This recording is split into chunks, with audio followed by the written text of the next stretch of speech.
নমস্কার। কবি সুকান্ত আচার্যের লেখা কবিতা পতাকার ৫ রং। বলো তো দেখি, পতাকায় মোদের কয়টি রং আছে? শিক্ষক এসে শুধালেন হেসে তৃতীয় শ্রেণীর কাছে।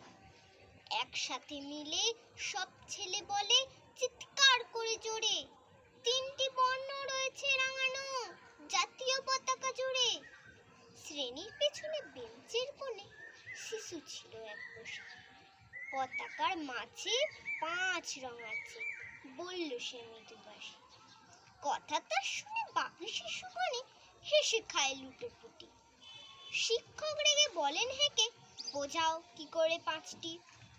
মাথা নিচু করে হয় আর্ত স্বরে স্মরণে শিশুটি বলে, ওপরে গেরুয়া, মাঝখানে সাদা, সবুজ আছে তার তলে, আর আছে আঁকা গোলাকার চাকা, নীল রং আছে এতে। শিক্ষক বলেন, এটিকে ধরলে তবুও হচ্ছে ৪টি। অবশ্য শিশুটি বলল তখন, রং আর এক আছে, লাল লাল ছোপ দাগ দেখা যায় ওই পতাকার মাঝে। বাবাকে যখন আনলে ওরা কফিনের ঢাকা খুলে, জড়ানো রয়েছে দেহখানা তার পতাকা আর ফুলে। রক্তের দাগে ছিল লাল ছোপ ওই পতাকার মাঝে। এই নিয়ে মোট হলো ৫টি, এবার তো ঠিক আছে?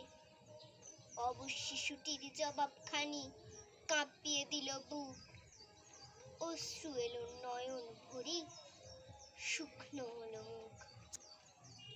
আজও যারা দেশের জন্য করেছে বলিদান, স্বাধীনতার শহীদ সম তাদের অমর প্রাণ। হয়েছে স্বাধীন, পেরিয়ে গেছে ৭০টি বছর, দেশ বাঁচাতে যাচ্ছে যে প্রাণ।